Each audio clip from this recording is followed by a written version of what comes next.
who will be now joining us on these different platforms. Okay, we are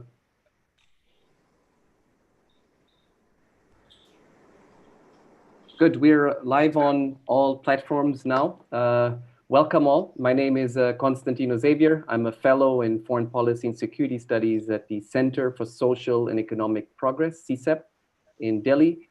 Good afternoon and evening to everyone joining us from South Asia or to the east of India. Good morning to the Americas, to Europe, and all of you joining us to the west of India.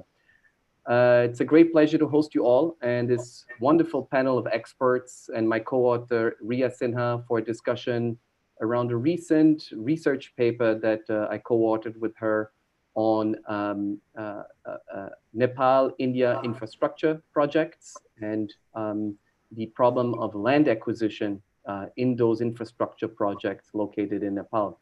This paper was published in August, still under Brookings India, as we were formerly known as, under a generous grant from the Omidyar Network India, which focuses on property rights in India and established the Property Rights Research Consortium, of which we are a part, CSEP, together with several other research institutions, including the Center for Policy Research, NCAR, NIPFP, and others. Our paper is a bit sui generis in that sense. It is a paper on property rights, but with a foreign policy angle, an angle about development cooperation and the financial effort that the Indian government puts in supporting the developmental efforts of neighboring countries in particular, with 2 case studies on Nepal. At CSEP, our research generally focuses on the so-called nitty-gritty or the details of India's many external engagements, in particular in the region of South Asia or the subcontinent. This is why we established an initiative called the Samband Initiative on Regional Connectivity, where we really look at how India's socio-economic progress is tied to its relations with the neighborhood, and in particular to greater regional cooperation, integration, and interdependence. This paper is focused on infrastructure, and if I may just add one note of sort of anecdotal introduction to the discussion we're having today, based on the fieldwork that Riya and myself did in February of this year on the borderlands of India and Nepal. You know, the India-Nepal relationship on the border is established through a formal treaty and is formally an open border without any controls, etc. But what struck me, and I think Riya and me were really surprised, both of us were visiting those regions for the first time, is that on the one hand, the state of infrastructure and connectivity on that border suggests that it's actually a closed border. There's no active functioning rail connectivity for passengers between India and Nepal. That may change very soon, but that was the state of affairs until early this year. The road network is abysmal on both sides of the border. Telecom, and for example, the telecom links were last put in place in the 1990s. There's a huge hydro potential of electricity that remains to be developed in Nepal to support India's energy needs. At the same time, on the positive side, we are actually, I think, both quite surprised by the speed and scale of how this is changing. To give you 2 examples, in Biratnagar, on the eastern border of Nepal with India, you now have a phenomenal in scale integrated checkpost, which controls customs and all integrated immigration and cross-border services in one single space. It was an impressive infrastructure building, had just been inaugurated in January of this year. Several more are being built. And another example would be the first ever regional petroleum products pipeline, also recently inaugurated between India and Nepal, which saves tremendous economic and environmental costs on the India-Nepal border by moving the petroleum products transportation from trucks to this new pipeline. Our paper examines these various issues with 2 case studies. We'll present them soon. We have a wonderful panel of experts that made time to join us here today. I'll introduce them a bit in more detail soon, but let me mention them. Ambassador VJ Gokhale, former Foreign Secretary of India. Dr. Govinda Raj Pokharel, former Vice Chairman of the National Planning Commission of Nepal. Dr. KP Krishnan, former Special Secretary, Department of Land Resources, Ministry of Rural Development.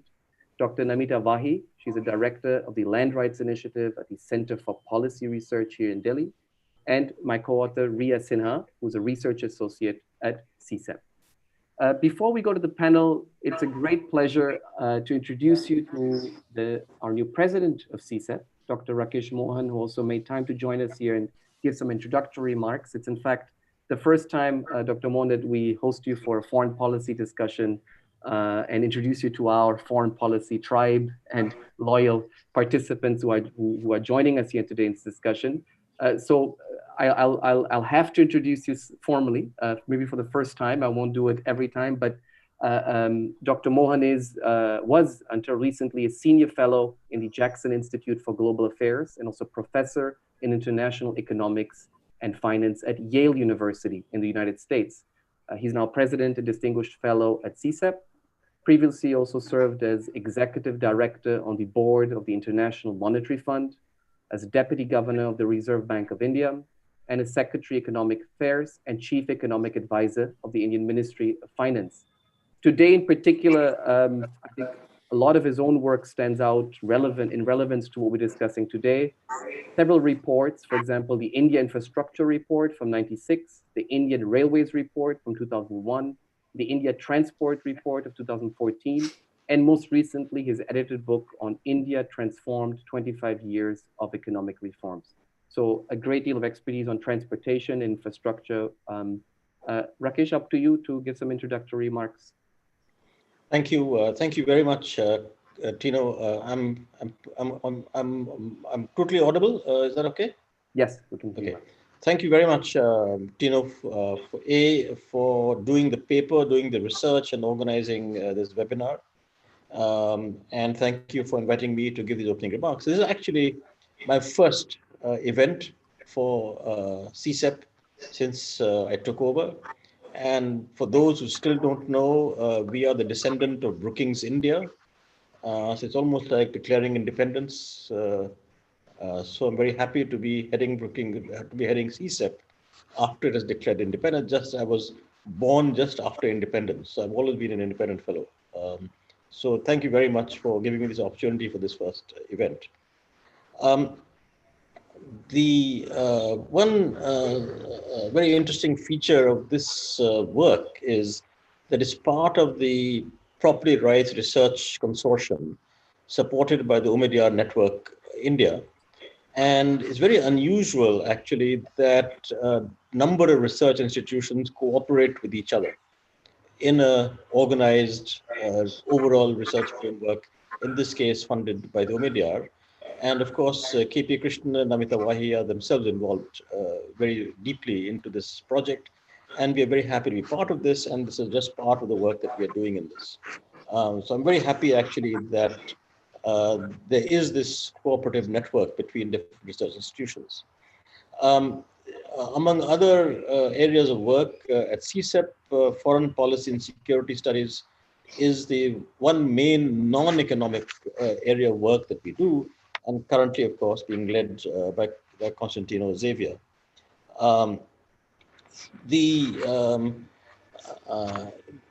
One feature of the work that Constantino is leading in this area of foreign policy and security studies is in some sense unusual, in the sense that a lot of it is focused on Indian foreign policy and other activities within the region, within our neighborhood. A lot of the foreign policy people are much more interested in the West, in the US, India-US relations, in the European relations, and so on. Whereas very often, unfortunately, I would say that we have not given enough attention to our own neighborhood, and so I'm very glad that we are actually concentrating on this. But this research, of course, as you will see in the paper as it's presented, that is concentrating on particular problems faced by the Indian government while pursuing its strategy of regional cooperation in the neighborhood, and focusing on land acquisition issues as they come in the way of many of the infrastructure projects that are pursued and are funded in the neighborhood. Just in terms of magnitude, India has provided, say, in the last 4 years or so, assistance of about 19,000 crores to our 7 neighboring countries Afghanistan, Bangladesh, Bhutan, Nepal, Myanmar, Maldives, and Sri Lanka, and half of which has gone into building infrastructure projects. And as far as Nepal is concerned, I think a little over 70% has gone into road, rail, and other broader infrastructure projects. So, it's a very timely paper, I feel. On a personal note, Tino mentioned that there's still a lack of road connectivity, and he was surprised by the lack of roads near the border and so on. On a personal note, that reminded me that in 1960, I think 3 to 65, after the China War, my father was then chief engineer in the UP Public Works Department, and he was posted to the new border projects um, to do the border roads project. And that is now just 55 to 60 years ago.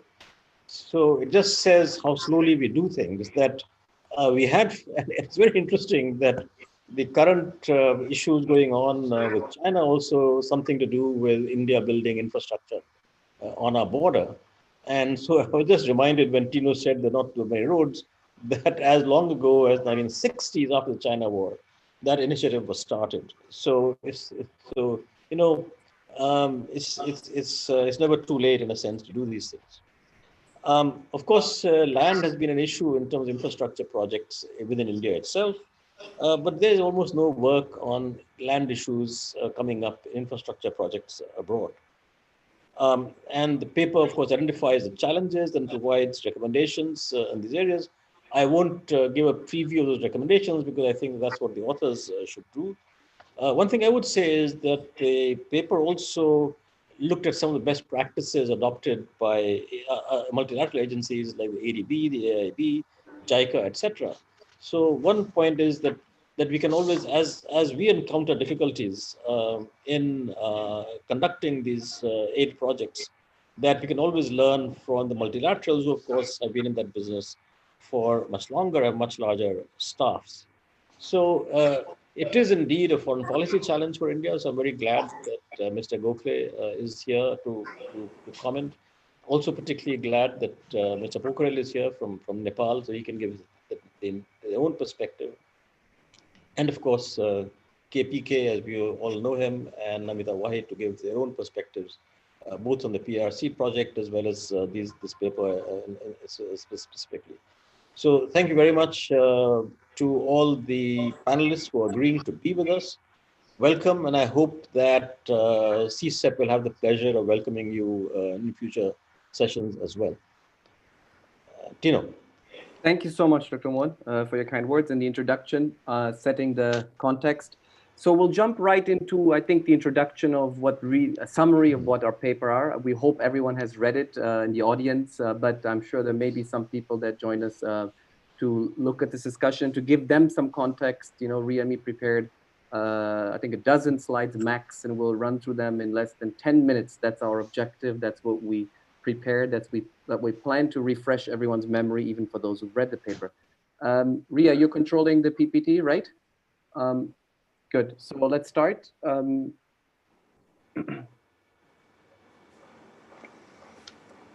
this is, of course, available on our website also for download, the PDF. And once conditions permitted again, we'll certainly mail out a few copies like we always do to many of our well-wishers and stakeholders. Riya, can you move the slide to maybe number 1? Yeah, there we go. So to give you a bit of a research context and relevance of why we really looked at this, right? This is a property rights domestic angle research group, but from the foreign policy angle, we thought, you know, there's an interesting angle that we can explore here. And it's particularly important because as Dr. Mohan also mentioned, half of India's economic assistance in terms of loans and grants goes to the neighborhood, focused on rail, road, ports, waterway projects to develop the hard physical infrastructure. Between 2014 and 18, that was around 10,000 crores.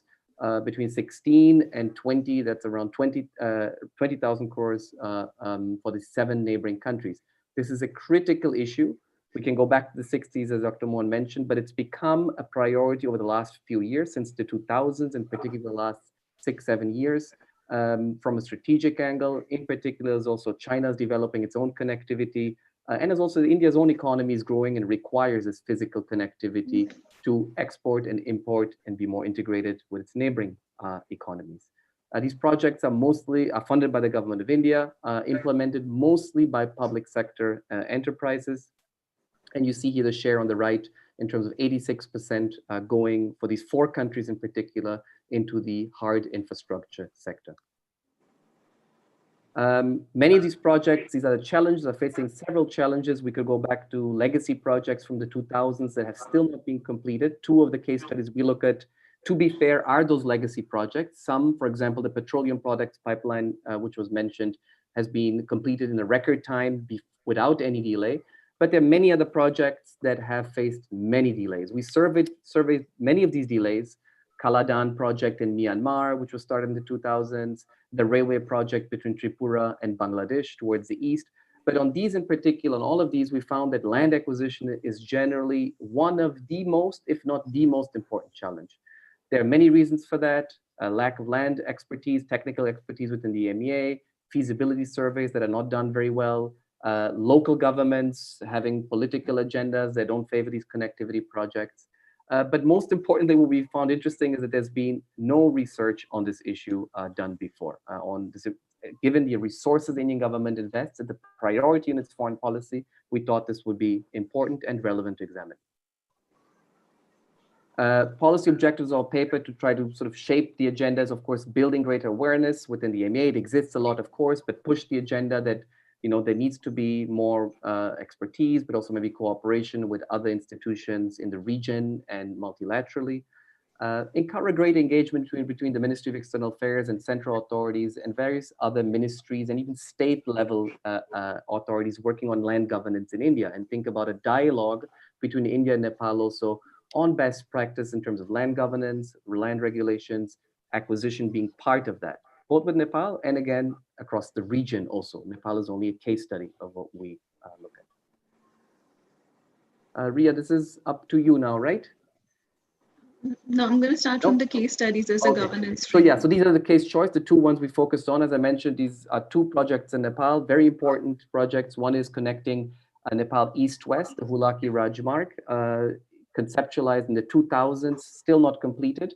And the most recent one, the Jogbani-Biratnagar in the eastern part between eastern Nepal and Bihar, a railway link. And Riya will discuss the particular cases in a second. But you can see that out of India's economic assistance in 2014-15, when many of these projects were being upgraded, these 2 projects, the top 2 segments of the bar, accounted to more than 50% of the Indian economic effort or financial effort toward supporting Nepal.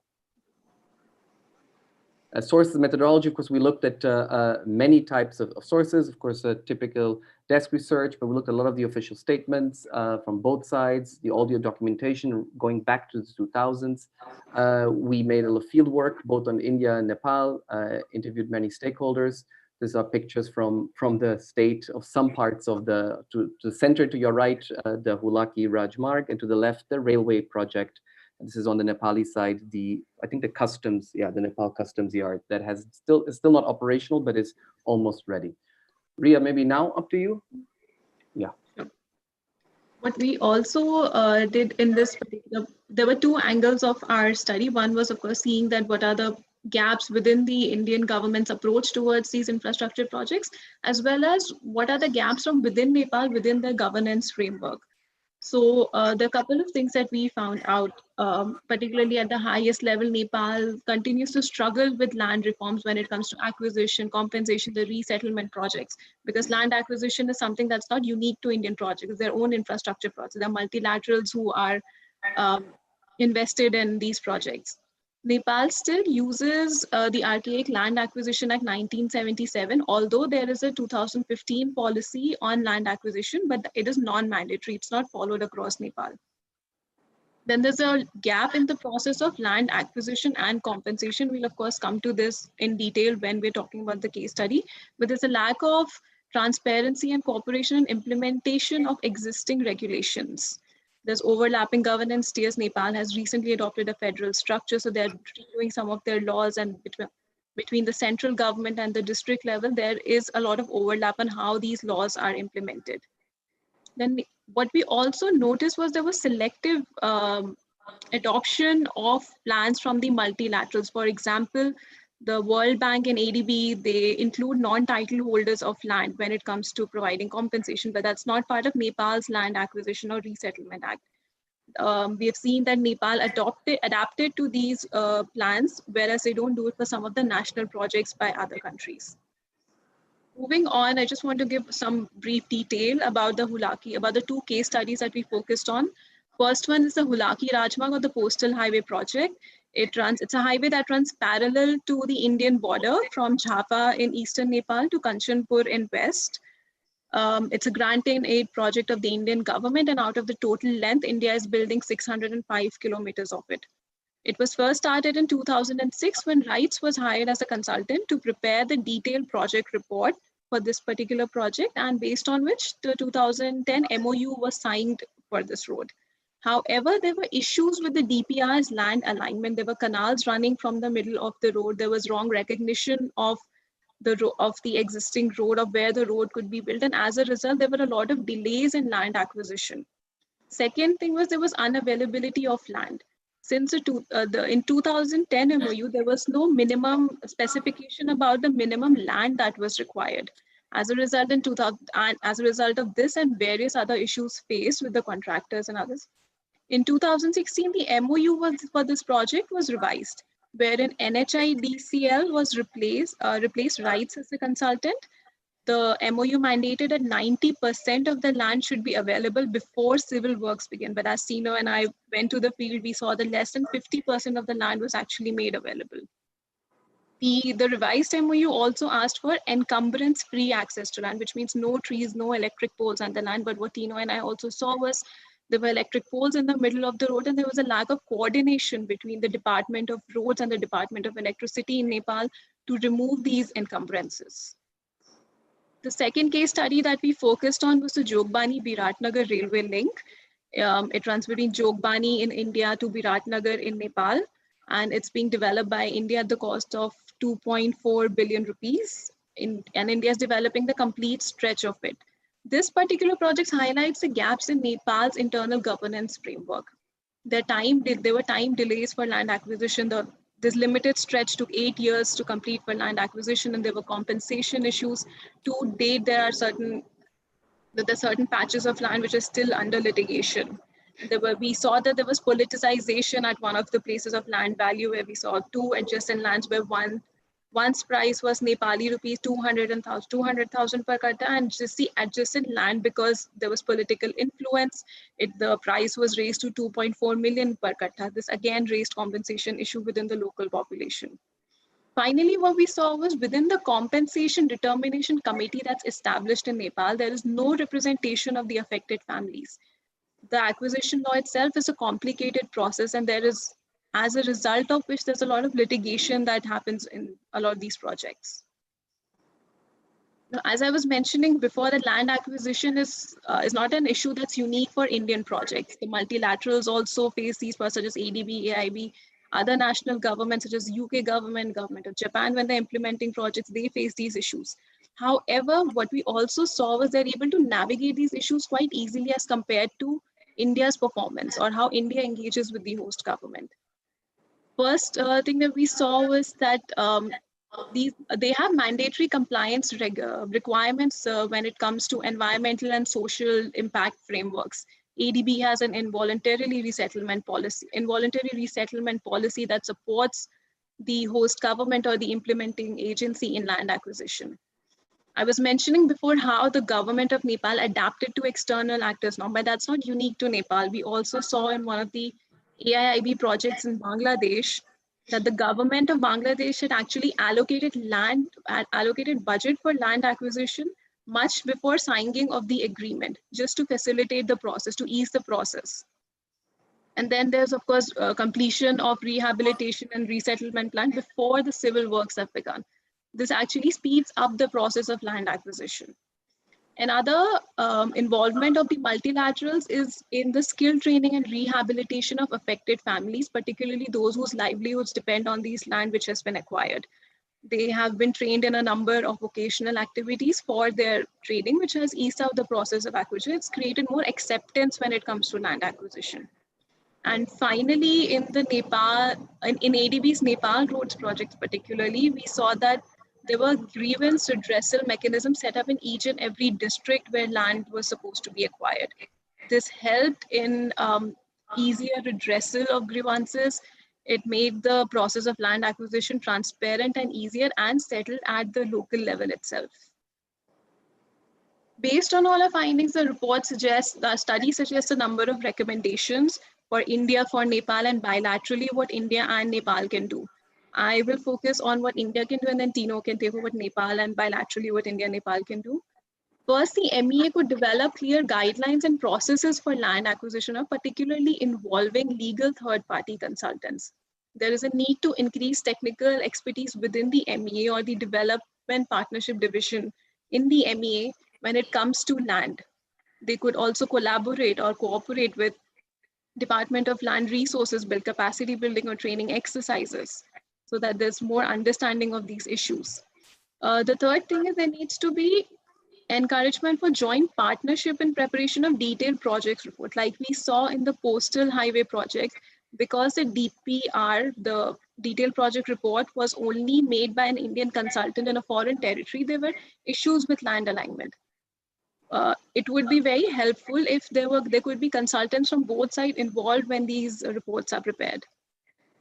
TPA would also benefit from adopting environment and social impact assessment frameworks for foreign projects, and this could possibly be done through greater dialogues with and exchanges with multilateral and national organizations like DFID, JICA, ADB, World Bank, etc. Good. I'll take over quickly and try to sum this up in 1-2 minutes. I think on Nepal side, what Riya suggests in our previous analysis in our paper is that there is there are tremendous gaps in the property rights framework. It's a new constitution and the land acquisition policy that actually Dr. Govinda Pokharel had pushed through at the Planning Commission has still not been enacted through new legislation. Insulating the land acquisition process, I'm sure Mr. Gokhale can share a lot of the insights on that, have to be insulated from political and strategic calculations, and there cannot be sort of political factors either delaying or expediting these different projects. And involving project affected people at the planning stage, we discussed it in detail in the paper, of some cases even with Nepal that have worked better because project affected people were included in the various district committees on land compensation.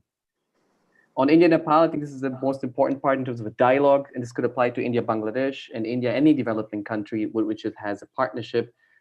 We saw, I think, a lot of people within the government of Nepal telling us that they would welcome support from abroad, but particularly from India on best practices in terms of maintaining records, digitizing these records, and mapping also, geo-mapping of land property across Nepal. And learning best practices also within Nepal. There are many cases that have worked in Nepal quite well in terms of land acquisition, both internally, both sort of socialized by multilateral institutions or Japanese and European development cooperation agencies. But as you see, there are 3 different examples we look at of how Nepal can also learn from its own best practices and maybe have a dialogue from other countries. And maybe India can also learn a lot from these 3 cases in which Nepal has done quite well. I think that ends our presentation, right, Riya? Thank you. Yes. So we'll move directly to the panel and begin the discussion and sort of taking this forward and comments from the experts. Mr. Gokhale, may I come first to you? Ambassador Gokhale served as Foreign Secretary of India from 2018 until earlier this year in January when he retired from the Foreign Service. He headed different diplomatic missions of India to Malaysia, Germany, and China. And I think particularly relevant today is his work as Foreign Secretary on regional connectivity and on revamping this whole structure, which we really analyzed of India's development cooperation, imbuing it with greater capacity, technical know-how, and expertise to accelerate these projects. Ambassador Gokhale, up to you for your comments. Thank you, Constantino. And that was a wonderful presentation. So I won't repeat the main findings of that. There are 4 or 5 points I'd like to make. Firstly, the report itself will have huge operational value because it is perhaps the first time that an independent agency or a research institution outside government has tried to look at what are the issues on developmental assistance. So that will be appreciated. Secondly, I want to make the point that India's relationships with its neighborhood have become a greater and greater priority as each year passes. And particularly with this government in office, Neighbourhood First has become important, not only from the political and security perspective, which is what we focused on the neighborhood for the past 50 years, but from the developmental perspective. So in that perspective, a lot of new work is being done, and some of the legacy projects do not necessarily reflect what is being achieved today. Thirdly, I think just taking off from the point that Riya made when she spoke of the ADB and the AIIB and the World Bank and so on funding it, it is worth doing a comparison, but I think the comparison has limitations. The relationship that India and Nepal have, both as sovereign governments and as neighbors, is very different politically from the relationship that the government of Nepal has with the multilateral funding organization. Because there are certain historical issues, certain current political issues, which don't necessarily plague the relationship between the ADB or the AIIB and Nepal. So it is important, whether we are talking about Nepal or any other neighbor in terms of development initiatives, to take that perspective into account.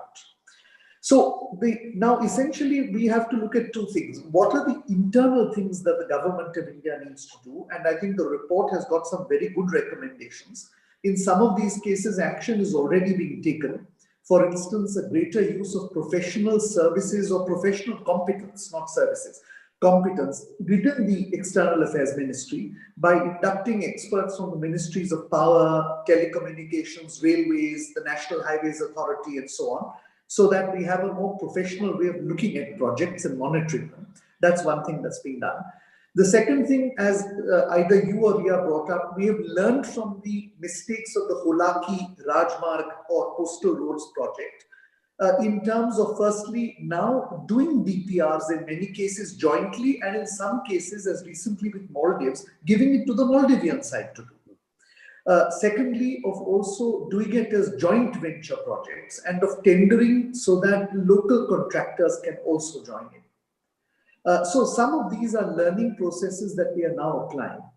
But there is still one critical issue that I need to point, and the point that Riya made, that now Government of India is insisting in new projects that 90% of land is acquired and before government tenders for the project. But the one point that you and Riya pointed out, which I would like to pose to the other members of the panel, is that where a foreign government is involved, where a foreign territory is involved, should it be the Government of India's primary responsibility for rehabilitation and resettlement of people on the land so that we can get land free of encumbrances? Now, this is an important point because, yes, there are strategic reasons why India does developmental assistance, but ultimately both the originator of the proposal and the ultimate beneficiary is also Nepal in this case, or it could be Bangladesh or Sri Lanka or any other government. So at which point does R&R become the responsibility of the Government of India as part of its development assistance? And if that rehabilitation and resettlement does not take place, must the entire responsibility for the failure of completing the project be placed on the Government of India? This is an important point because there is a tendency in Nepal and in some of our other neighbors to believe that if a project is not completed, that the entire responsibility must vest with the government which is assisting Nepal, and not necessarily with the local government or the federal government of Nepal. So I think this has to be looked into. The last point I want to make in this regard is that, there is a perception in Nepal or even in other neighbors that somehow by not developing connectivity in the borderland areas, there is some attempt by the government of India to deprive them of connectivity. But if you look at it from India's perspective, we have neglected the development of our own borderlands, of our own border states. And in the case of Nepal, 3 of our neighbors are areas or are territories where terrain is difficult: Uttarakhand, Sikkim, and northern West Bengal. It is only now that, under the current government in particular, that a push is being made to actually build roads and to develop utilities to this part. And the realization that if you do so, and you can also build cross-border connectivity, it benefits communities on both sides. So I think that on one hand, we need to get our neighbors to appreciate that it was not any attempt to deprive them of connectivity, but the lack of understanding on our side about the need to develop our own borderlands. That's one. The second is for them to also understand that by developing our own borderlands, we are actually giving them greater opportunities for their own economic activity. For instance, the inland waterway that we are developing, the Ganga, with these multimodal nodes at Kalughat, Sahibganj, and so on. Now, if this comes on stream and we are able to connect the rivers of Nepal to Kalughat and Sahibganj, then this becomes an alternative exit point to the road and rail networks. So I think the points, therefore the 3 points I'm making is, firstly, for government of India, it is a learning curve, but we are learning fast, and I think the report will help. Secondly, on land acquisition, the government of India, should it be government's responsibility for rehabilitation and resettlement? Or should it be entirely the responsibility of the other government? And we begin our work once the land free of encumbrance is given. And all political, this will reduce a political problem between India and Nepal, or between India and any other neighbor. And thirdly, is there not a need for perception management on the other side as well, about what India is trying to achieve domestically and how our domestic development also helps them? These are the points I want to lay out at the moment, and I would like to hear the others and then maybe build on it. Thank you. Thank you so much, Ambassador Gokhale. I think one excellent question to which hopefully we'll get answers. In fact, Dr. KP Krishnan was mentioning exactly one of these issues in our talk yesterday, of how much of this land acquisition should be done, who should assume the burden of resettlement, rehabilitation, also compensation in terms of financial effort, if I may stretch your question into that domain. Yes. But also on the perceptual issues, sir, I think one example is, I think Nepal had a record volume of exports last year for the last 10 years. Mostly due to the new electronic cargo tracking system and access to India's eastern ports. That often does not reach, of course, important audiences. But as you said, India's own efforts on its own side in terms of modernizing its infrastructure and transportation system and giving privileged access, in this case, to its neighbors, will have tremendous economic benefits. And if I may use that expression, win-win. If you permit me to use that expression, win-win for both sides. Let's come to Dr. Pokharel, who's joining us from Kathmandu. Thank you for making time to join us here today, sir. Dr. Pokharel was the CEO of the National Reconstruction Authority of Nepal, a very important body post-earthquake in Nepal, and also the vice chairperson of the National Planning Commission of Nepal. He has over 10 years of direct management experience as an executive director of various government institutions in Nepal and NGOs, 20 years of experience in academia, authored a lot of research papers on sustainable energy, climate change, energy policy, and technical aspects of renewable energy technologies. He's currently also serving as the advisory council member of the Institute for Integrated Development Studies, IIDS, in Nepal. Dr. Pokharel, we welcome your comments. Okay, thank you, Constantino and Riya ji and the team, and VJ Gokhale ji. Thank you for inviting me to share some of my experiences. And I have gone through that paper. I think I would like to thank the team, especially digging into all issues actually that are there in Nepal, especially the infrastructure development and expansion of our roads, transmission line, railways, and so on. There are certain points which are actually not true, although you have mentioned that expressed by individual person, because I saw that there are many issues that Nepal could not address the grievances or incorporate the demand of different ethnic people like Madeshis, indigenous people, and so on. But in terms of Hulaki Road, because I have also gone, I sourced those, who was the infrastructure minister in last many governments. So many people like VJ Gokhale, Dimlendra Nidhi, Rajendra Mohto, Raghuvir Mahaseth, Hirdesh Tirupati, they represent different party and they come from Tarai. And they were occupying the position of infrastructure minister in Nepal's government. And then I have gone through other projects. I saw that Baba irrigation project running for last 32 years is delayed because of the land acquisition. Rani Jamara irrigation delayed for last 15 years due to land acquisition. Budi Gandaki project for last 10 years because land acquisition. Pokhara International Airport is being built by Chinese, running for last 10 years because of the land acquisition. Mid Hill Road, not like Hulaki Road, there is also Mid Hill Road running for last 10 years, also delayed because of the land acquisition.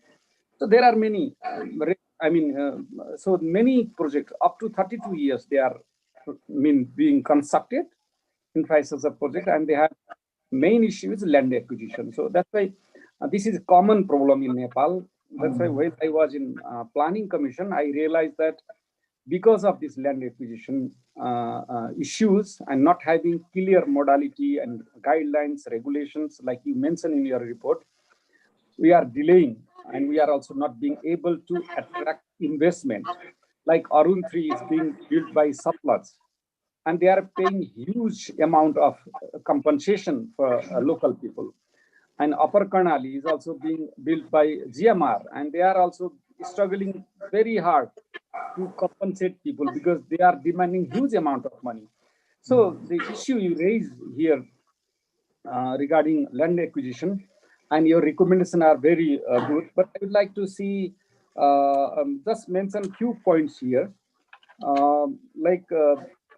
One second, Ambassador Gokhale, may I ask you just to mute your mic? There's a bit of a feedback there, I think. Thank you. Sorry, Dr. Pokharel, please go ahead. It's okay. Are you hearing me? Yes, very well. Thank you. Okay. So there are certain recommendations I would like to make. One is if you should combine, or at least India should combine in its financial assistance, the technical component like capacity building. Because other countries, when DFID gives money to Nepal, they have also some technical assistance component. When USAID provides money, they have also technical. Japan, Germany, I mean, all countries, bilateral or multilateral, when they provide certain assistance and they have technical assistance component. And when I was in Reconstruction Authority, I also emphasized that at least you should have also technical assistance component, so that people, expert from India, and come and support Nepal in drafting policies, act, or any guidelines, so that Nepalese authority can understand and approve that. I think that in any sort of infrastructure project, and that component has to be there for future.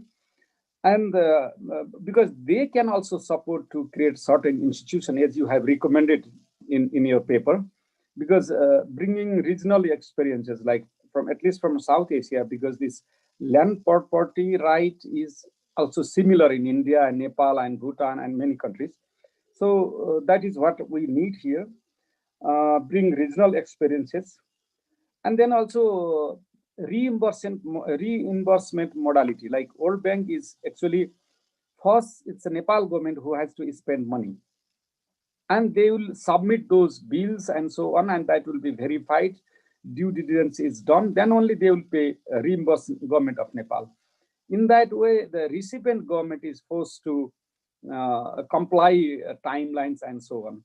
I think these are the some points you can incorporate in your report. Otherwise, I see that the how you can select like the connectivity project or transmission line or airport, whatever support that we receive from Indian government. I think there has to be 5-6 criteria based on which the land acquisition has to be done. There are certain strategic cases. For example, I am advocating in Nepal, whenever we have our infrastructure, let's look at the Indian plan as well, because our way to international market and the biggest market in our south is India. So whenever we have our connectivity plan or even internal connectivity road, we must look India's infrastructure plan. And that is a strategic case for Nepal, and we need to convince Nepalese people, because if we even produce construction material to be transported to Bangladesh, we need Indian good roads. So there was a discussion in Nepal, like something from Calcutta to Nepali border, it takes some time because non-tariff barriers are so big that some are official, some are unofficial. And delay is so high, even you can bring things from Shingashe to Kerun. That's why the infrastructure issue for Nepal, we have to align with Indian infrastructure, and where we need Indian technical support, capacity building. It's in a positive sense, so that Nepal and India, as you said, win-win, we can benefit. India is building around 8 roads connecting to Nepal border, but Nepal plans its own and not considering that aspect. So that will help actually for both countries to export Indian goods in Nepal and to export Nepali goods into India and other countries. That's why that aspect will be addressed once we have a technical assistant to Nepalese side. Another is development case. As you said, border area. When I was in Planning Commission, I was the one who organized a consultation program in Tarai districts, inviting politicians, society, what are the issues in Tarai. And we have also allocated money, a special border development program, targeting some 80 panchayats. So the developmental case also needs to be so that people get jobs, people have access to market, and so on. And third, India can help in connectivity is to attract FDI. Like Indian companies are not coming to Nepal. In hydropower, there are few only. So once you support Nepal with technical assistance and small amount of money, then leveraging the Indian investment in Nepal. I think that, although it is not, maybe it belongs to the land acquisition, but I am talking about the infrastructure. Because once you want to build the infrastructure in Nepal, let's have that aspect also in your, right. I mean, at least a consideration, how much money we can leverage from the private sector. And the technology that Nepal is using is old technology. So that component has to be also there in, so that people will be more motivated. Babai Very Diversion Project. Initially, there was a big problem. Once they came with a tunnel boring machine, and people were excited, and land acquisition problem was less there. So it's a certain thing you have to also consider. And especially also supporting rules and regulation, drafting, capacity building, sensitization, orientation, and supporting.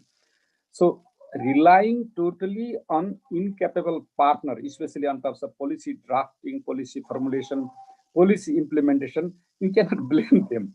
Because I was the one of the person who was saying that it is not India that delaying the Hulaki road, because it's only around 6,500 plus crore Nepali rupees it costs. India is giving only 500 crore Indian rupees. Rest is government of Nepal. So as you raise already issue of Nepal Electricity Authority, there are many other local problems. So that's why these aspects we need to encompass or align or incorporate in development assistance, so that the connectivity will be enhanced and we will have a win-win situation. And I'm also advocating that we have 40 crores of Indian people near to our border. We are only 3 crore. So that's a big market for us. So these types of perspective has to be also conveyed to the Nepali policymaker. So thank you. Thank you, Dr. Pokharel. Okay. Particularly interesting on your suggestion. I mean, India is doing a lot in technical and capacity building. I'm sure Mr. Gokhale will enlighten us more on that, but tying it to particular projects is an interesting proposition for sure. Let's move on to our next invited speaker, Dr. KP Krishnan. Great pleasure to have you here, sir. I think I'll briefly introduce you in a few lines, if I may. Dr. K.P. Krishnan is chair professor currently in regulatory economics in the National Council of Applied Economic Research, NCAR, a think tank here in Delhi. He's trained in economics, finance, and law, has chaired or served as member in several Government of India committees. He was a part of the Indian Administrative Service from the 1983 batch.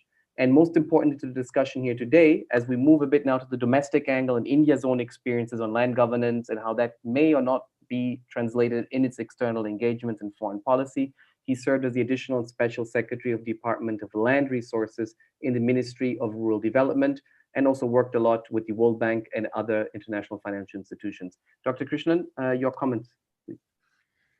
Thank you, Constantino. It's truly a pleasure to be here. First, as chair of the PRRC, the Property Rights Research Consortium, I am happy to be here for a discussion on an important paper of the participating institutions. It's also very good to reconnect with old colleagues and friends. And I'm going to essentially build on the excellent points made by Vijay and Mr. Pokharel. Essentially, 3 or 4 points. Point 1, I think Vijay explicitly raised this question. And this is not a question only in international projects. This is, for instance, a serious question in our internal projects in India. When the government of India finances a project, typically the distribution of costs and responsibilities within, I'm talking about domestic projects, the state governments have the responsibility to provide unencumbered, clean, free land. And the government of India then picks up the cost of the infrastructure, typically the entire cost of infrastructure or a substantial part, but the cost of land acquisition and the responsibility for providing land is always on the recipient government. Now, I think it's a question we need to revisit. There is a good reason why this practice is followed. And the reason is very intuitively obvious. It's the skin in the game argument. It's the ownership argument. Otherwise, externally aided projects just stand alone, or externally funded projects just stand alone without serious ownership of, quote unquote, the recipient government. So the logic of making the recipient government responsible for land acquisition is clear. But given the point that, for instance, Pokharel Saab made, a bulk of these big projects, which have excellent benefits otherwise, are now not flowing, primarily because land acquisition and R&R is, for a variety of reasons, held up. And hence, I think we need to revisit this question: are we being penny-wise, pound-foolish? We are willing to spend on the project, but are not willing to spend on the most critical and very often the roadblock for the project. Point 1. Point 2, Riya alluded to this, international best practices. The way, for instance, the Indian Land Acquisition Act evolved, the 2013 Act is a good example. India, for all its multilateral projects, till then, when I'm talking about multilateral projects, I'm talking about projects that are funded by, say, an agency like the ADB or the World Bank, used to have a system where the Land Acquisition Act of India will apply, but the guidelines of the external funding agency, whenever they, quote unquote, more beneficial to the land and livelihood losers, they would be adopted not as legally mandatory, because that had implications for domestically funded projects, but they would be adopted as good practices. For instance, the R&R point, which Riya made, livelihood losers did not get compensation in India pre-2013. But the World Bank safeguards policy, the ADB policy, mandated that livelihood losers will also be compensated. And adapting these, the Act of 2013 has actually come a long way and made these as part of state policy. So good external practices getting adapted and becoming a part of domestic systems is a path that we've seen, we've learned. And I think sooner or later, most neighborhood countries and societies will, I think, move in that direction.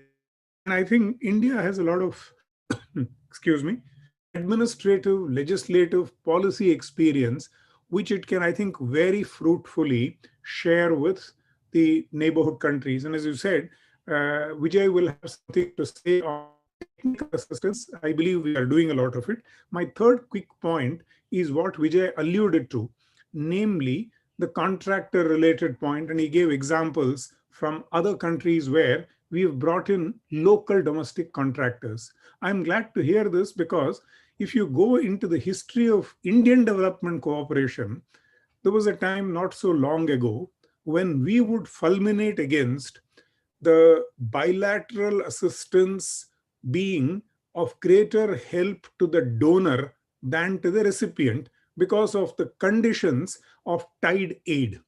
And India used to make this point repeatedly that the quote unquote assistance that is coming from abroad should help domestic capacity building. So, in addition to building a road, we should build the road building capacity of Nepal if it is lacking, the airport building capacity of some other country if it is lacking. So, I think on all these issues, Vijay was, I think, absolutely spot on. I completely agree with the points made by both Vijay and Pokharel. I've just elaborated on it. And if you permit me another 5-10 seconds, the key to all this is very detailed, difficult project preparation. This doesn't come normally easily in South Asia. The Chinese are the only ones who've mastered this. We do projects as we go along. Unlike OECD, China, where project preparation is a serious 1.5, 2-year technical effort, where responsibilities are fixed very clearly, consequences are fixed very clearly, and there is very tight monitoring. So realistic but high quality project preparation, I think, should now become an inevitable part of our external assistance as well as domestic strategy. I'll stop here, Constantino. Happy to come back in case there are questions. Excellent. Thank you so much, Dr. Krishnan. I'm sure we have a few, I think, Japanese participants here that will like your emphasis on quality infrastructure, which really requires that preparation. And I think all countries are adapting, and India is also doing more of it. But I think it's a very valid point that India needs to put in the preparatory phase much more emphasis than in the implementation, which comes after. We'll come to the next speaker, Dr. Namita Wahi from Center for Policy Research. Namita, thank you for joining us here today also. And again, you've done so much work on the internal aspects of land governance here in India with the Land Rights Initiative at Center for Policy Research. Dr. Wahi is a fellow at the Center for Policy Research here in Delhi. She holds a doctoral degree from the Harvard Law School, where she wrote a dissertation on the right to property and economic development in India, which traces the historical evolution of the right to property in the Indian Constitution from the colonial period until the 1960s. And she focuses, of course, her research on property rights, social and economic rights, and expropriation law. Namita, up to you, please. Thank you, Constantino. Thank you for inviting me to speak at this panel, and to you and Riya for writing this paper. I've had occasion to read many drafts of it over the course of the last year and have shared some of my feedback already. So I hope I'm going to use this opportunity actually to maybe say things that I haven't said there. I think let me just start by what you said, Constantino, that the thing that struck you when you were working on this paper was how little work had been done on the issue of land, considering that infrastructure development assistance is the biggest, it's the bulk of Indian government's assistance to neighboring countries. Now, that is not surprising in this realm. It is surprising. It is just how it is with respect to land policy. So as someone who founded the Land Rights Initiative 6 years ago, there was no work being done on land policy, and there was no expertise that was being built on understanding how land works. And even, just going by the title of your paper, land was regarded variously as a bottleneck, as when land comes in the way, you say. But actually, land is not just a bottleneck, or it's in the way of achieving roads and bridges. It's also not just a commodity. Like, often they say that the impediments to development are that we don't have efficient land markets, labor markets, and so on. So it's kind of land, labor, capital complex. No, actually, land is an economic, social, and cultural resource. It is something on which multiple groups of people exercise rights and claims. And I think unless the governments of India and Nepal understand that, any kind of project that involves acquisition of land, where acquisition, again, the term signifies that it's some kind of commodity to be acquired, and not the fact that it is this multifactorial resource, and it is this resource on which multiple groups of people exercise rights, which include like title holders of the land. So land is of different types as well. It's not one type. So there's privately owned agricultural land.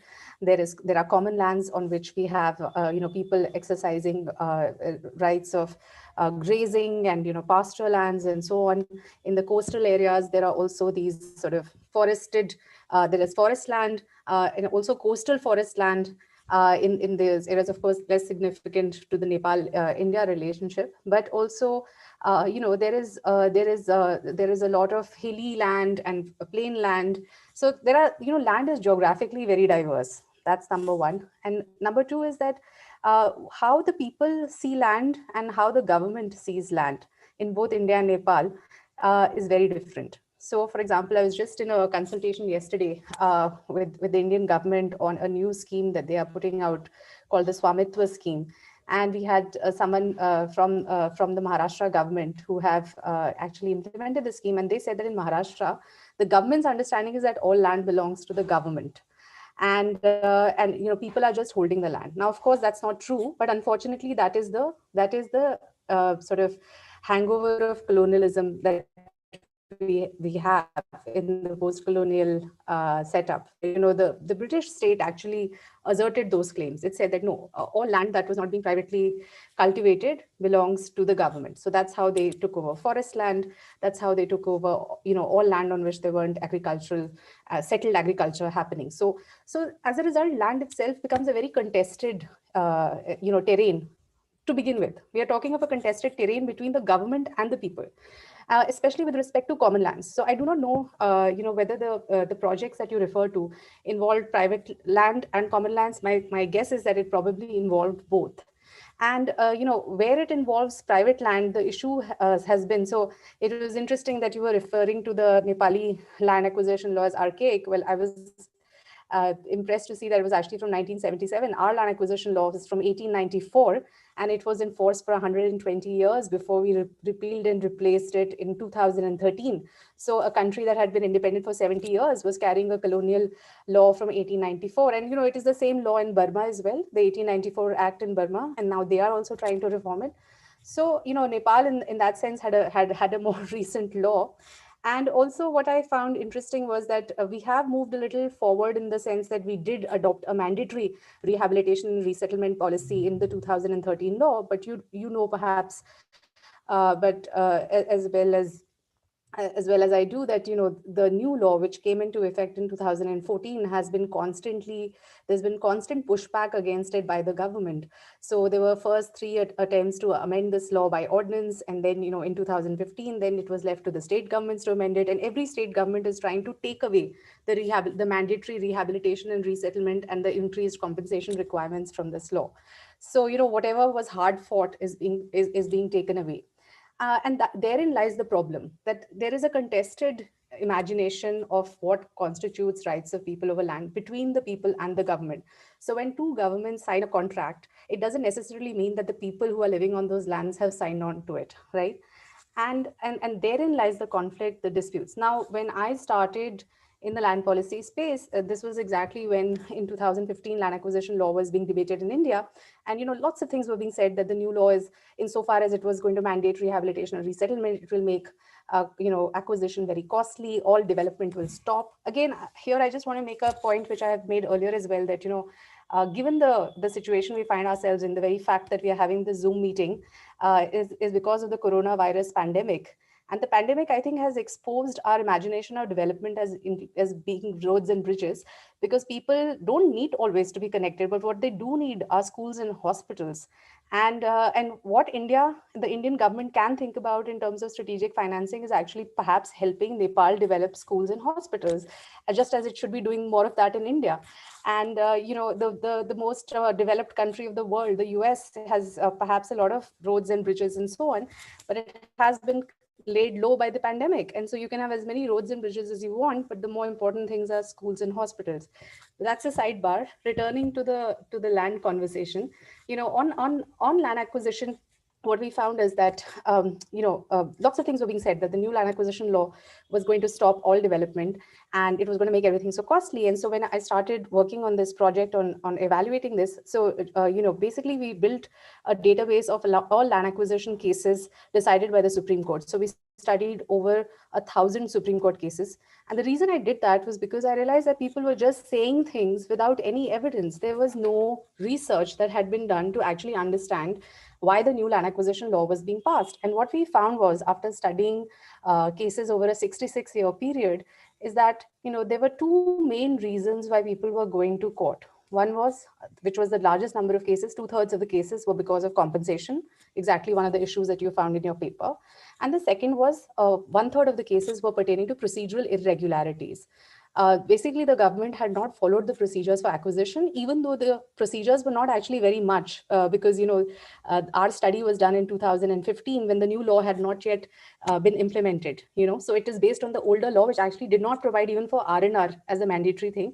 Even on that, the government was failing to either compensate properly or to even comply with the process of land acquisition. And the irregularities stemmed from both incapacity to do the process properly within India, like the various governments, but also unwillingness to follow the rule of law in many instances. So there are many cases where basically people have, the court has wrapped the government for malefides or for, not actually, intending, following the intent of the law in acquiring the land. So basically what we found was that people were going to courts because they were being deprived of their most important resource in the case of title holders, and yet they were not either getting full compensation for it or the procedures were not being followed. On the other hand, what we saw with common lands, and I would refer this to Mr. Pokharel as well, so I would refer both our report on land acquisition disputes, but also a study done by Land Conflict Watch, which is studying conflict over common land. So what they found is that most of the conflict in India, the actual conflict on the land, both peaceful conflict but also violent conflict, is with respect to common lands. And the reason for that is because the government of India does not recognize the rights of people on common land. So they think they can just push people off the land, and because these people do not have documents to take to court, which they could in the case of the privately owned land, therefore they have to fight for their land, and therefore there is conflict on the land. So basically, both with respect to privately owned land, what we saw in Singur, actually where I began this work, in Singur, the protest that happened, on which police fired, the protest was not being led by title holders. They were okay with giving up their land, but they were livelihood losers, people who were sharecroppers and tenants who were very much dependent on the land and who had no say in the acquisition process. So now the new Land Acquisition Act in India was passed in 2000, came into force in 2014 precisely to deal with these concerns, but they are being whittled away. And that brings me to a question that Tino posed to me when we were talking about this panel yesterday. How are the other multilateral agencies doing it? And I want to connect that with what Ambassador Gokhale was asking, that should this be the responsibility of the Indian government or the Nepali government?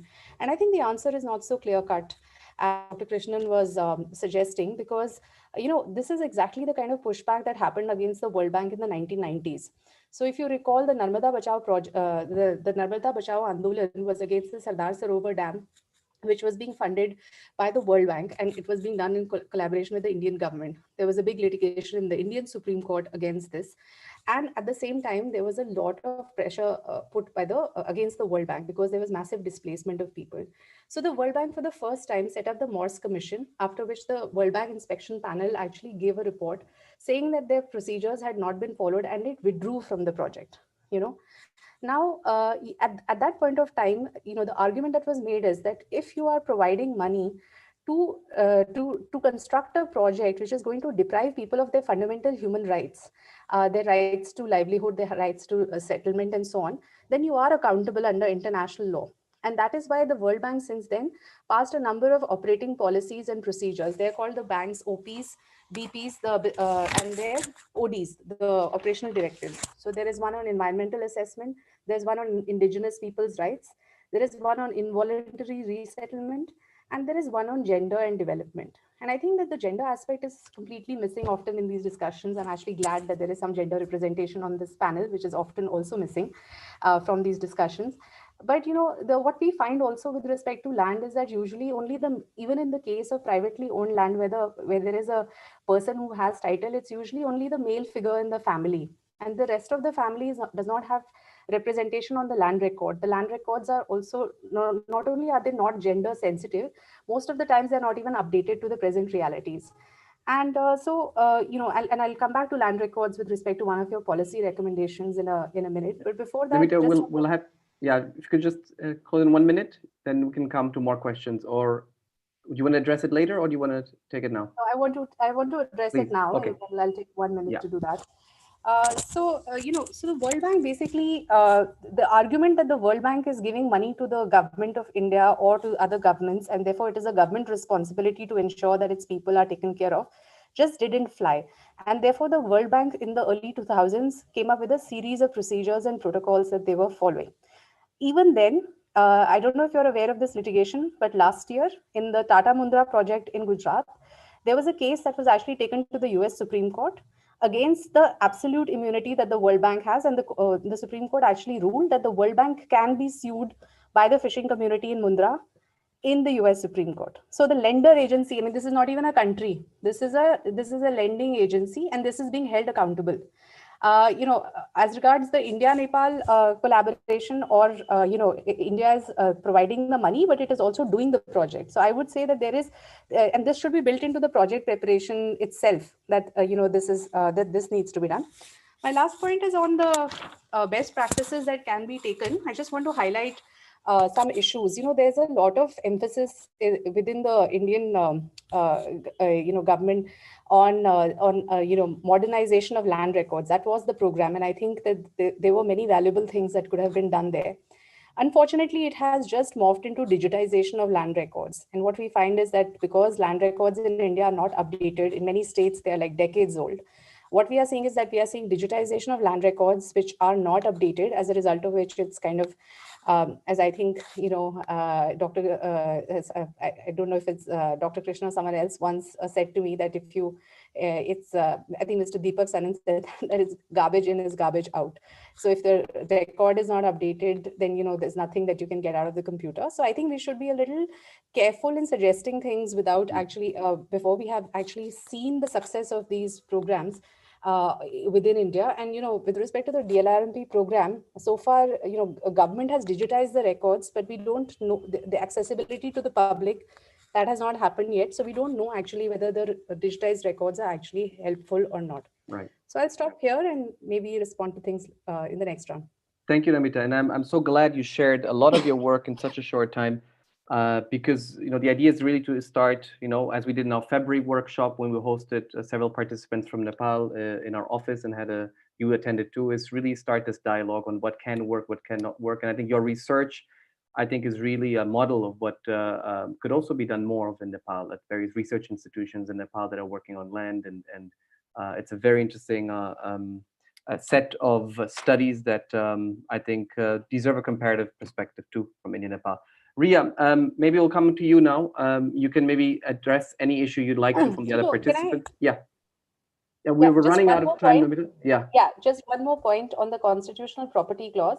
I just wanted to highlight that Nepal actually has stronger protections for land rights than India. We used to have a constitutional property clause, and we abolished it in 1978.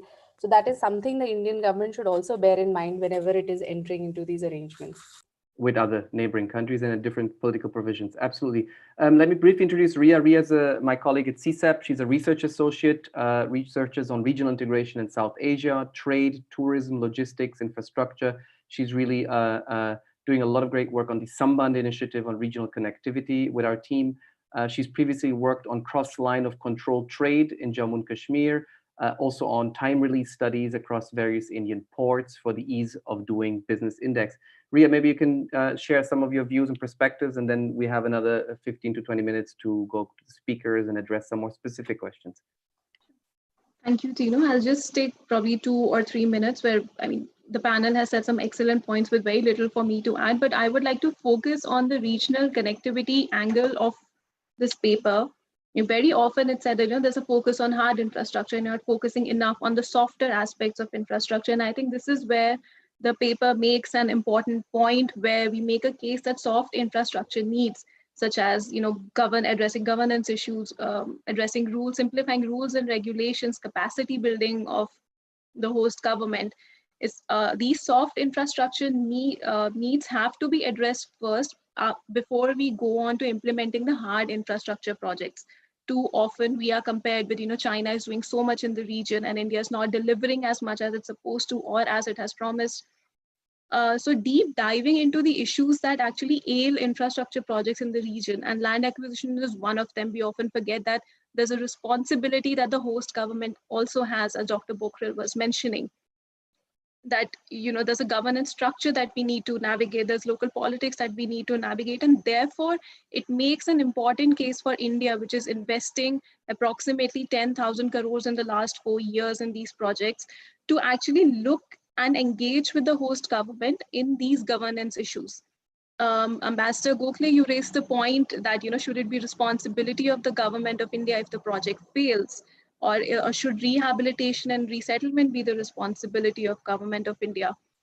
I would like to just take it on a different level, that the capacity building bit of it should be the responsibility of India. There has to be a start to this process for a lot of our projects to be completed in time. And I know DPA has been, ever since 2012, DPA has been doing a lot. You mentioned about the joint DPRs that have been developed.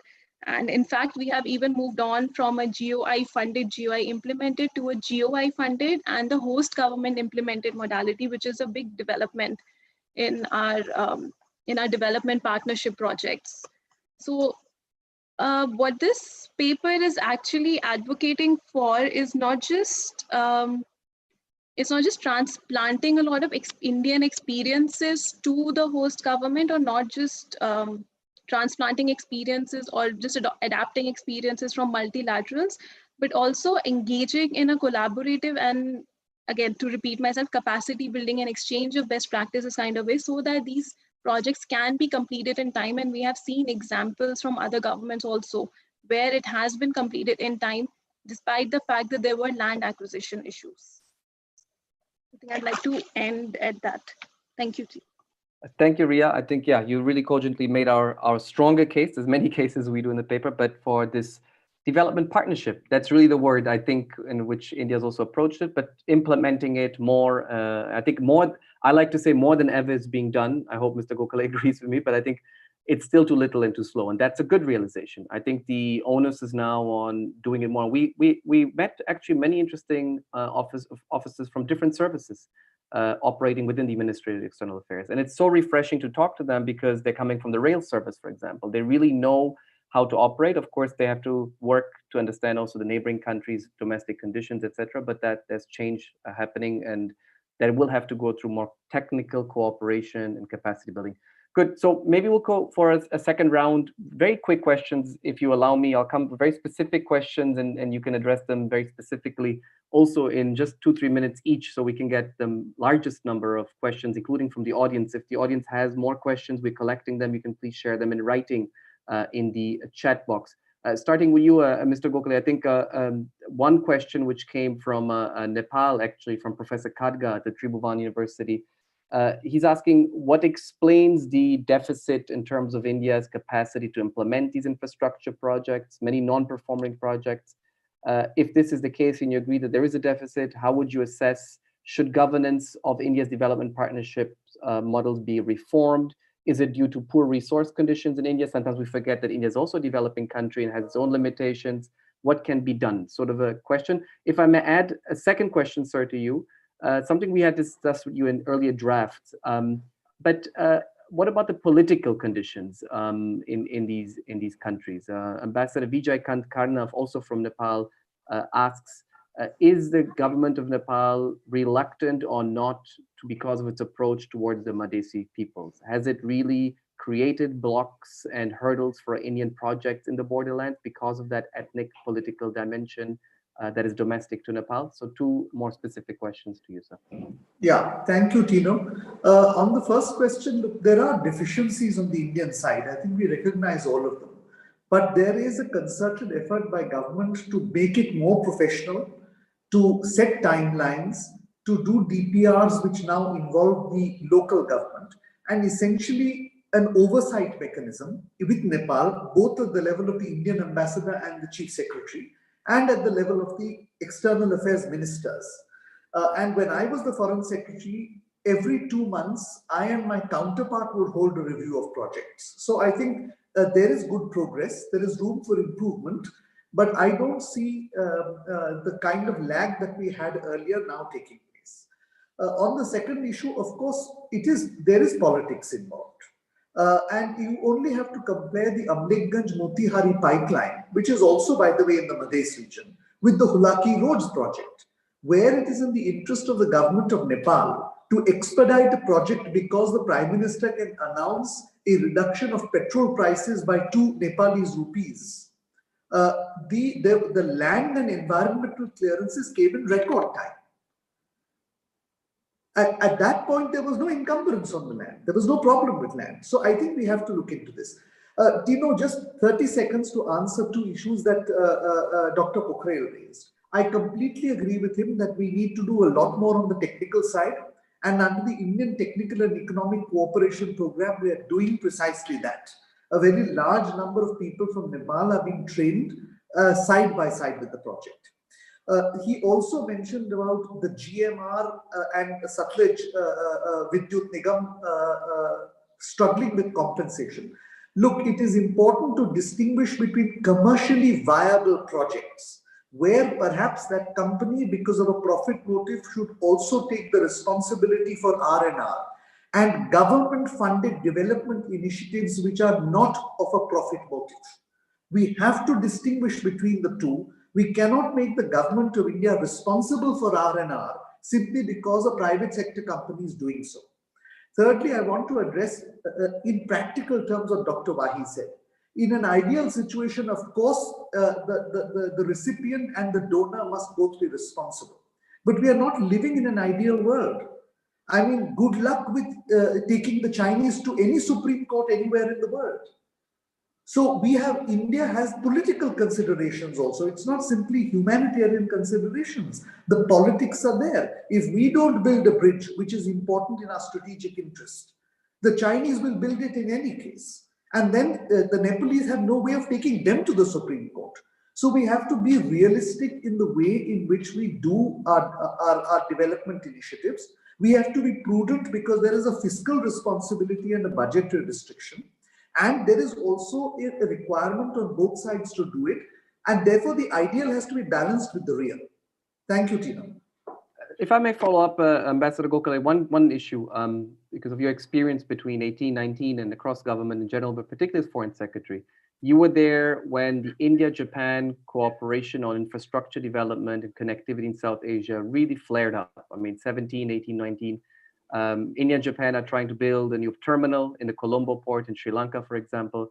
But broadly, whether Japan, the Asian Development Bank, that you will remember in 2000s wasn't exactly the most welcome international financial institution in South Asia by the Indian government, and now is sort of being invited to work more with India as developing this whole SASEC operational program on the eastern coast for multimodal transportation between the eastern coast of India and Southeast Asia.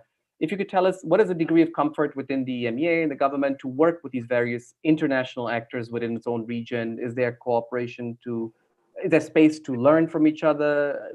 Or what has changed really from 10 years ago to now? Yeah, that's a good question. So the answer is yes, there is an appetite. The issue, however, is that our systems do not mesh. Starting with pre-tendering, tendering, making DPRs, specifications, the systems of India and let's say Japan or Australia or United States or anybody else wanting to build something in Nepal do not mesh. Therefore, I think this is something which needs to be studied by CSEP. So what we could do is take a project, for example, of a hospital. We do a hard infrastructure. Japan, let's say, does the soft infrastructure. That might work because then our tendering and other procedures are totally separate. But if we are going to combine on this, we found it very difficult to work with any other country. So I think the politically and in principle, it's a good idea, but the real nitty-gritty is where the issues are coming up and we need to resolve. Excellent. High ambition, that's what we need. I think the political will is there and it'll be fleshed out hopefully with more studies and comparisons of how different these systems are and where they have worked together well and where not, right? Failures also are important learning processes. And India and Japan have a few failures in South Asia also from which they can learn. Dr. KP Krishnan, I'll come to you with your permission because I know you have a hard deadline at 5:30 and we may go a few minutes beyond time. I was particularly struck in one of your comments to our paper when you were saying that you recognize a lot in our paper from your perspective on looking at also international actors willing to invest in India and infrastructure and connectivity, particularly in the Northeast. If you could share a bit of your experience with these multilaterals on land issues and foreign investors in general, of what you think has worked, hasn't worked. I know you've done it in your initial points, but if you could flesh some of these issues out a bit more, please. Thank you. Thanks. I'll do that.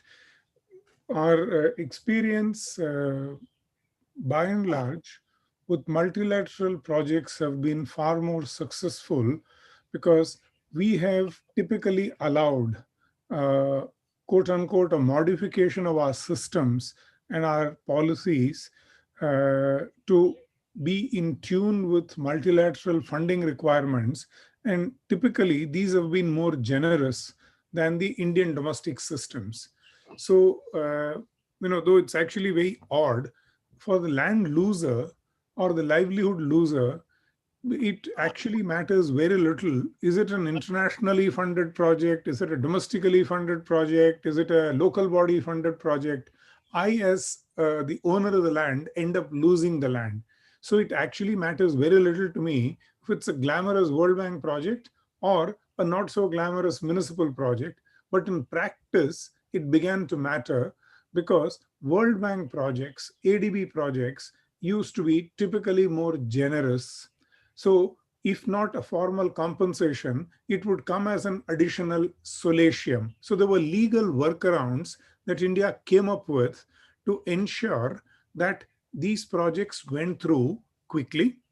Plus, I think Namita alluded to this, there was also the specter of the inspection panel because formally, for instance, the World Bank had an inspection panel which had jurisdiction over enforcement of policies of the bank on environment, indigenous people, safeguards on losing of livelihoods. So a bank-funded project in India could actually get into difficulty because the inspection panel found that we were in violation of those policies.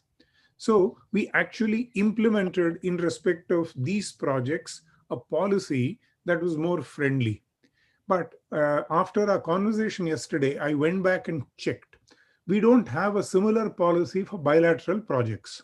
So I have checked this morning, the bullet train project, the Japanese JICA / Government of Japan funded project is actually running into land acquisition problems of the kind that you will find in domestic projects.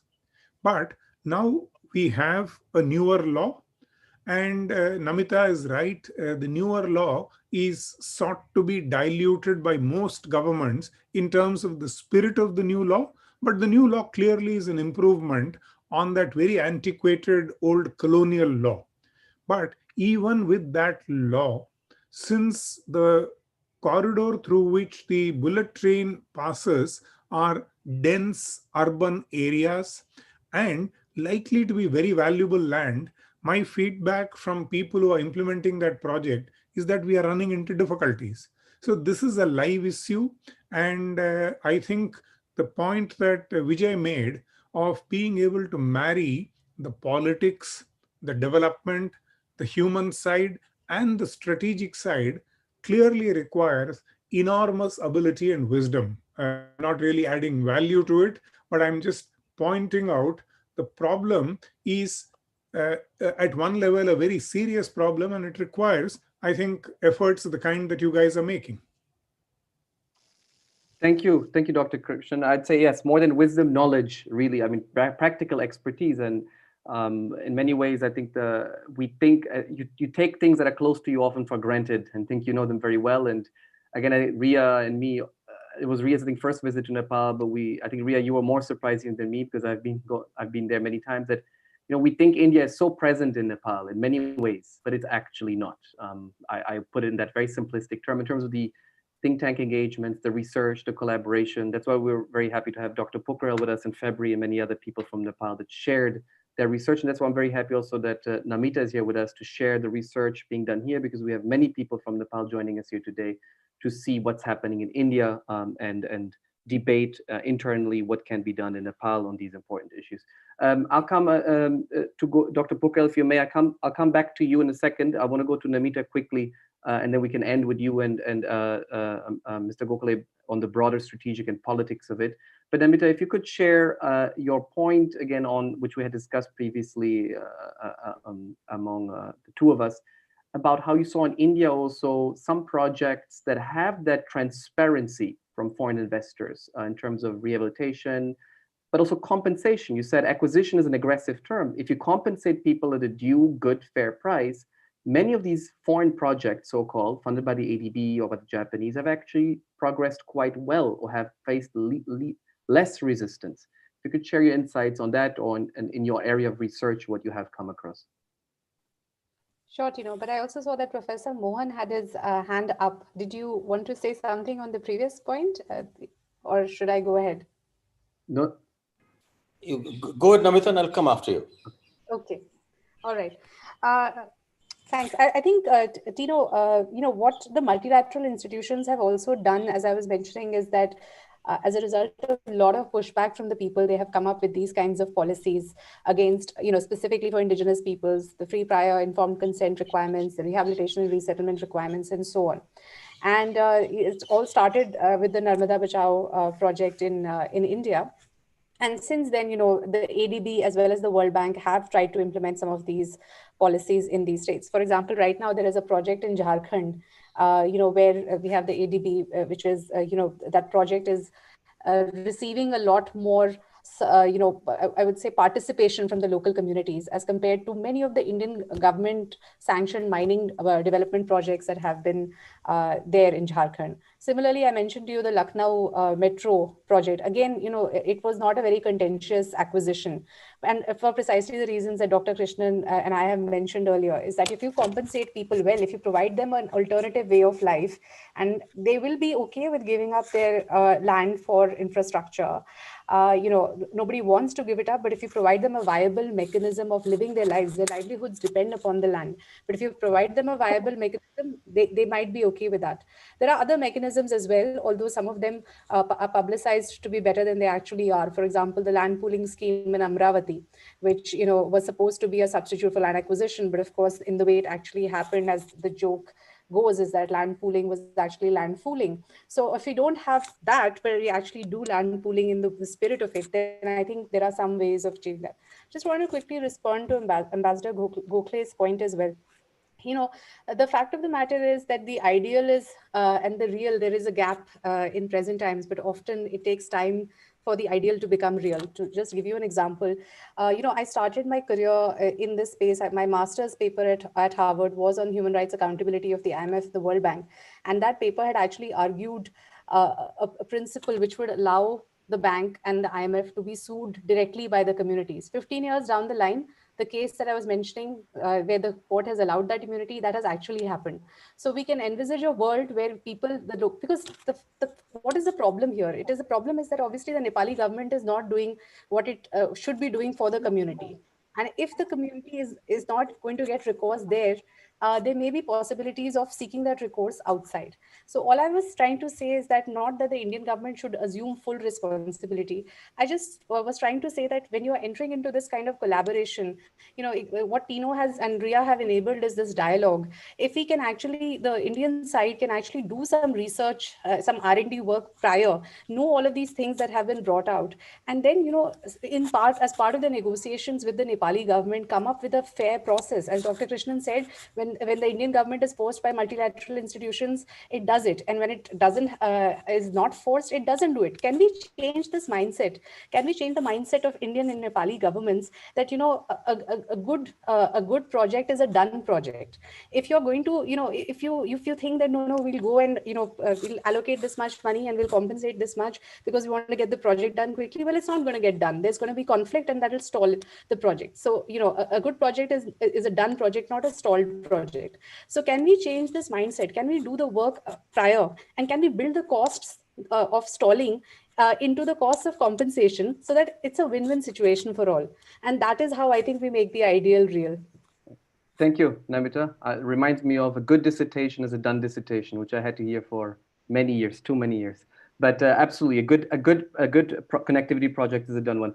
Dr. Mohan, you would like to come in? Yeah, I want to make a very simple point, actually, that if one just listens to this particular session, you would come away with the impression that there are impossible problems in all of these activities in infrastructure, both within a country in terms of land acquisition, etc., and even more so in bilateral projects, etc. And also, I mean, all the points made by Namita are very well made in the sense of many of the legal issues, human rights issues, etc. They're all very valid points. I just wanted to make a very simple point, which is that, look, if you look at countries like Japan, South Korea, and other Asian countries, which have very heavy population densities, or whether you look at the Netherlands, which has even higher population density, right? These problems have been solved in these places. Now, I'm not that familiar in the sense of how I used to know a little more in the past and how they did it when I used to work in urban development, but it was a bit too long ago now.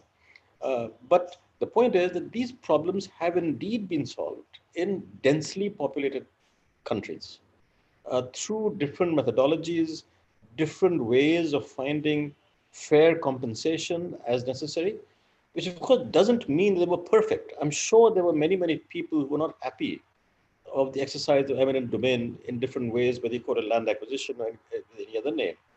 But so the world's best infrastructure has been made in these countries. And therefore, in terms of research, actually, there's a contribution that people like us can make in trying to understand how this has been done in other places. And the same line also, in terms of within region cross-border activities, the ADB, if I remember correctly, had a very huge program in the Mekong region, which crossed for infrastructure construction across Vietnam, Cambodia, and Laos, if I remember correctly, right to the Mekong region. And again, there were all kinds of legal issues that had to be solved in terms of international legal issues. There was a huge amount of cooperation, a huge amount of discussion, inter-country groups, along with the ADB, etc., which did a huge amount of technical work, including legal work, so that cross-border stuff could be done, because the Mekong flows through all these countries. And therefore, even for river management, etc. My point basically is that we need to draw that we often in India get consumed by the problems that we have, which of course are myriad. There's no denying that we have all these problems, but we have to solve them, and perhaps through research get more information, knowledge. And finally, the one point that everyone has made just about is on the issue of technical competence. In a lot of the work that I have done, whether it is in transport or anything else, contrary to our self-image of fancy technical people, we actually lack of technical competence in almost every area of endeavor, Mr. Gokhale will tell you that his foreign service is smaller than the Singapore foreign service. And I can wax eloquent on that.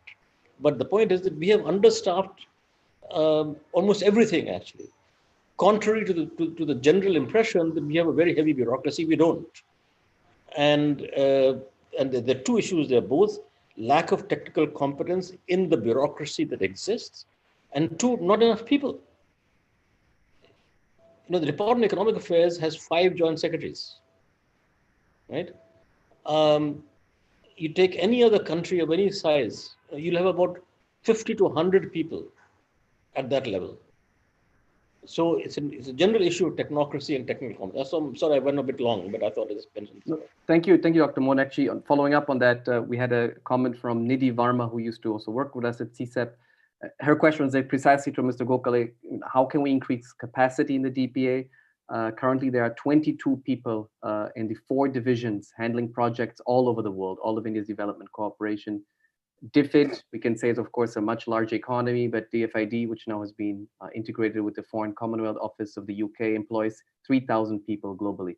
So obviously it's not sometimes about the money, and it actually gets to be expensive if these projects drag on and are delayed, but it's also about the technical competence, about the man and woman power behind it.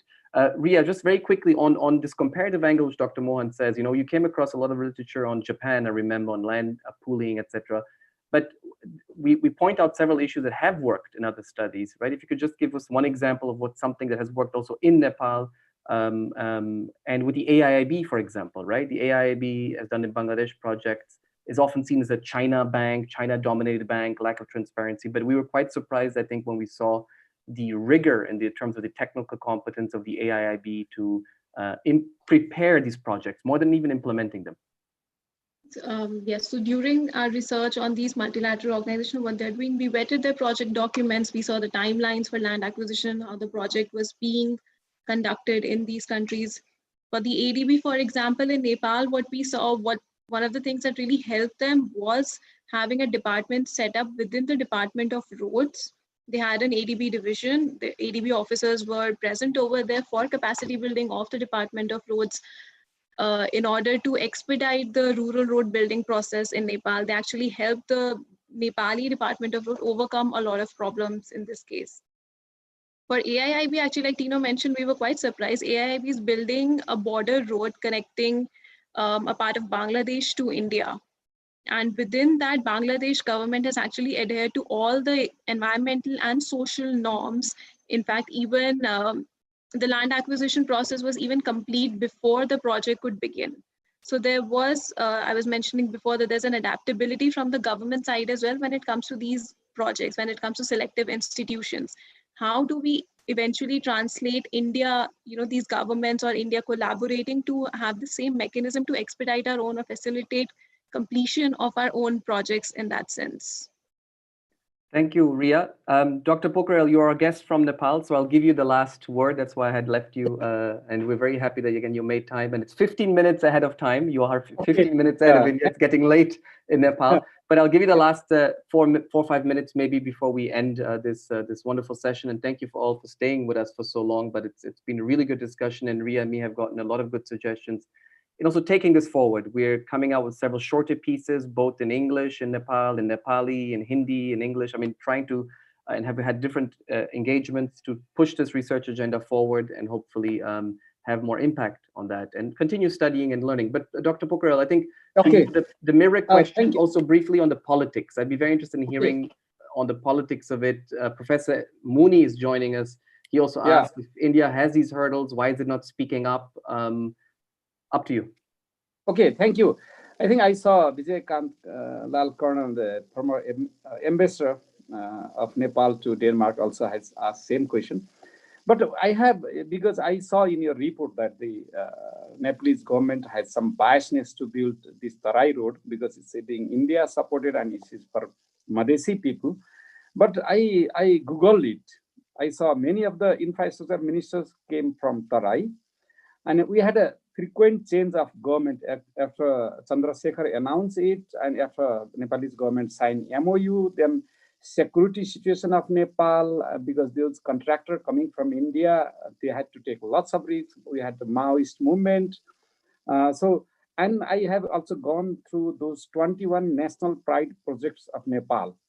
And 10 of them are also struggling in this same land acquisition problem. Or when Namita would like to hear, it's a land compensation problem. So maybe some ministers, some bureaucrats, maybe they have seen it on a biasly that they are not favoring Madhesis to have this road. But I cannot see any concrete, facts or figures that the Hulaki road was given less priority institutionally by government of Nepal. Maybe individual minister, individual secretary, or chief district officer, maybe they have delayed it. But you can see other national pride project, 21 projects, out of them, a majority of them are lacking behind up to 32 years because of the same problem. So that is the answer of political biasness. Although there are many biasness, having schools, having colleges, and so on, that I don't deny it. We have to be more inclusive. We have to incorporate more demand of ethnic people and also indigenous people. And some thing I would like to add in suggestion, recommendation, and let's have also one comparative consultation with stakeholders. When you, although it is always politically decided that how much money Nepal receives from India, and when there is a prime minister visit or president visit and so on, but there is pre-preparation before that. I think there we need to have some sort of, before going for the project, lots of consultation which will bring multi-benefit of that infrastructure project, whether it's a transmission line or Hulaki road, anything, so that people would like to have that one. So acceptance of people from different, from community to the ministry level will be there. And third, like I have coined one word in development sector. It's not an economist hotel, but it's a hotel mechanism. It's like 5-star hotel mechanism. Because you come in and you check in and you do Zoom meeting, blah, blah, blah. Next day you check out, all institutional memory is gone. Constantino was in Salty Hotel in Kathmandu, but no institutional memory. So we need not to do project like that. So project has to, for Indian, I would like to suggest, let's have joint venture. Exim Bank started that. Joint venture with Nepali contractor. Even you have good laws, regulation, bylaws, guidelines, they are not perpetual. You need to follow up. It's our bureaucracy. We have learned from India, and we know your bureaucracy has improved a lot, our bureaucracy not. So even you have all perfect laws, rules, and regulation, but you need to follow up. Someone has to, like Gokhale already said, you have to have lots of meeting, follow up. And so once you have a joint venture contractor, the Nepali contractor will follow up and will try to resolve those issues, and the capacity building will be there, because then Nepali contractor will have better capacity in future. And then emphasize on the pre-planning and preparation. Before that, don't do any tendering, whether it's a 97% of land is compensated or 99%. Before 100%, don't do it. Because the impression that Nepali media had regarding the Hulaki road, that India is not building Hulaki road. But the people of Madhesh is saying it's Kathmandu is not sub-building Hulaki road. But the problems are there, many technical and social issues, because the government land price, market land price and government land price is far different. It's a 10, 20 times different than market price. So that cannot be resolved by a simple bureaucrat who is posted to somewhere in district, because it's very risky, and you have all these authorities, or the many things can happen. People will be punished if they pay more compensation. That's why this joint venture in transferring capacity, building, and so on, consultation with wider stakeholders, so that the people will realize multi-benefit of that support. And pre-planning, I think this, and the research, I think as you said, you have to have collaboration with Nepali institution, especially Namita Wahi brought lots of issue. I think the livelihood aspect, because land price is very high. Many people are investing on land, not in share and or industry, because it's a secure investment that you have always, and people population will grow, but land will not grow. and price will always go up. It's a very precious capital of family in our case, because there is no social security. If you are jobless, who is going to feed? Then you have to sell your land for your daughter's marriage, your son's marriage. If you are hospitalized, there is no medical security, then only option you have to sell that your private land. That's why the issue is very complex. Thank you. I think Namita did lots of research. Okay, thank you. I am not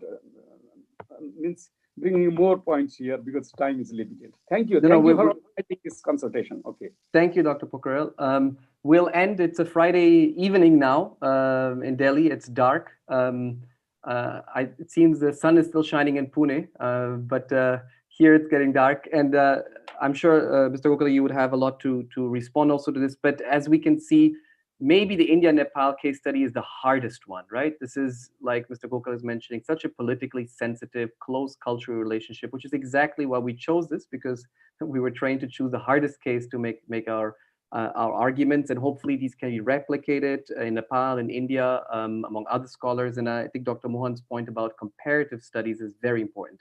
We learned a lot after getting this feedback on seeing, actually the most interesting questions we got, which I think speaks of the confidence of the interest within the Indian government when we shared the drafts, was how are other countries doing this? Tell us more about, what other development agencies, whether national, multilateral, are doing this. How can we solve this? And how are other countries doing this domestically, like Dr. Mohan mentioned? These are not new problems, but there's interest and there's political will, which there is now, and economic benefit for both sides, which I don't think there was 20 years ago, and that is new now. And there is comparative competition from another actor, which is also good. We think of China very negatively, but China is also developing great infrastructure projects that I think are pushing India to also deliver faster, better, more. I think all of this is leading to a good context to take these very good questions and comments and feedback you've given us further. So thank you all. I want to quickly thank all the experts and particularly panelists who joined us and made time. Ambassador VJ Gokhale, thank you to you. Dr. Pokharel from Kathmandu, thank you for joining us. Dr. KP Krishnan, who had to leave early on, but has been also a mentor of this property rights research consortium, of which CSEP proudly is part of. Dr. Namita Wahi, thank you, Namita, for joining us and sharing the comparative perspective from India. Riya, my co-author, and of course, Dr. Mohan, and the whole CSEP team that is behind organizing all these projects, that designs, publishes, mentors us, and has patience for our research and our delays in getting this research out, and helps us communicate this work to many audiences beyond just Delhi and India. So thank you all, and to the Property Rights Research Consortium in particular, under the Omidyar network, who generously funds this work, and I have to say pushed Riya and me to go into a zone and an area of great discomfort. And those are the ones you learn the most on property rights, land, beyond the traditional India foreign policy, geostrategy, China, security and political issues. So thank you all and enjoy your weekend, and we hope to host you again soon for another CSEP event in the near future. Thank you. Thank you. Thank you. Thank you. Happy Deepavali then. Thank you all. Bye-bye. Okay, thank you.